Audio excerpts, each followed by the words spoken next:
మన ప్రభువును ప్రియరక్షకుడైన యేసయ్య దివ్యనామములో మీ అందరికీ శుభములు తెలియజేస్తున్నాను. పరిశుద్ధ గ్రంథం నుండి నిర్గమాకాండము 14వ అధ్యాయము 12వ వచనాన్ని చదువుకుందాం. మా జోలికి రావద్దు, ఐగుప్తీయులకు దాసుల మగుదుమని ఐగుప్తులో మేము నీతో చెప్పిన మాట ఇదే గదా.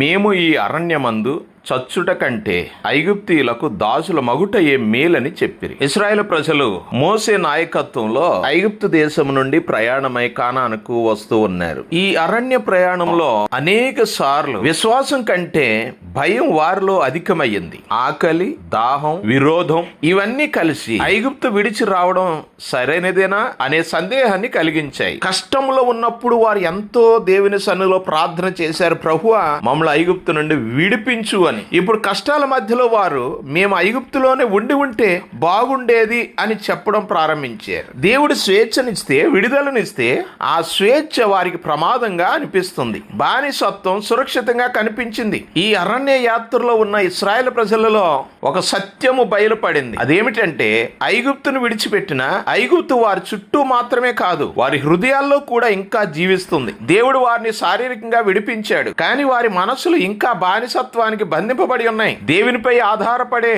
తెలియని మార్గం కంటే తెలిసిన బానిసత్వాన్ని వారు ఇష్టపడ్డారు. భయం వారి దృష్టిని వక్రీకరించింది. సంఖ్యలే విశ్వాసం కంటే సౌకర్యంగా అనిపించాయి. నా ప్రియ సహోదర సహోదరి, బానిసత్వమే మంచిది, మేము ఐగుప్తులు ఉంటేనే మంచిది అన్నట్లుగా మాట్లాడుతున్నారు మోసేతో. ఈ రోజు కూడా అనేక మంది విశ్వాసులు ఇదే పోరాటాన్ని ఎదుర్కొంటున్నారు. దేవుణ్ణి అనుసరించడం అంటే కొన్నిసార్లు స్పష్టత లేని మార్గాల్లో నడవడం. అప్పుడు పాత అలవాట్లు, పాత భద్రతలు, పాత జీవన శైలి మళ్ళీ ఆకర్షణీయంగా కనిపిస్తుంది. ఎందుకంటే అవి పరిచయం ఉన్నాయి. కానీ ఆత్మీయ ఎదుగుదల సౌకర్యంలో జరగదు. దేవుడు కొన్నిసార్లు మనలను అరణ్య కాలాల్లోకి తీసుకెళ్తాడు, నాశనం చేయడానికి కాదు, ఆయనపై ఆధారపడడం నేర్పించడానికి. నా ప్రియ సహోదర సహోదరి, నేను ప్రభులో ఉన్నానని చెప్పి ఇంకా పాత అలవాట్లు, పాత స్వభావం, లోకం నీలో ఉంచుకున్నావా, లేక పరిపూర్ణంగా విడిచిపెట్టి సంపూర్ణమైన దేవుని యొక్క విశ్వాసంలో ముందుకు సాగుతున్నావా? ఒకసారి ఆలోచన చెయ్యి. కష్టం రాగానే ఆ ముందు రోజులే బాగున్నాయి, దుఃఖం రాగానే నేను ప్రభుని ఎందుకు నమ్ముకున్నాను, ఆ పాతకాలమే బాగుంది అని ఇశ్రాయేలు ప్రజల వలె మాట్లాడుతున్నావా?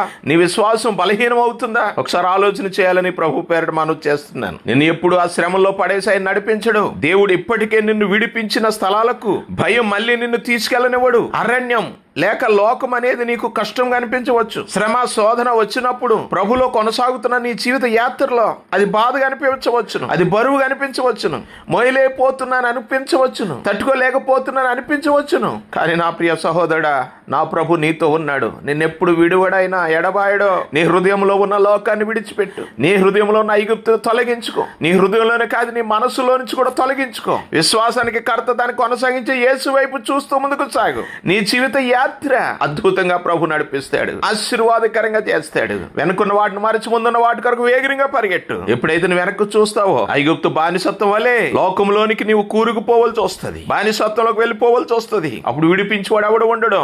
అప్పుడు నువ్వు ఎంత రొమ్ము కొట్టుకుని అరిచినా నిన్ను కాపాడేవాడు ఉండడు. ఇది గుర్తించు ప్రియ దేవుని బిడ్డ. బానిసత్వం దేవుని నడిపింపు కంటే ఎప్పటికీ మంచిది కాదు అని గుర్తెరిగిన వారే ప్రభువుకు అప్పచెప్పుకుని ముందుకు సాగుదాం. ప్రభు కృప మీకు తోడేండి, నడిపించును గాక. మీ జీవిత యాత్ర ఆశీర్వాదకరంగా జరిగించి నడిపించును గాక. ఆమెన్.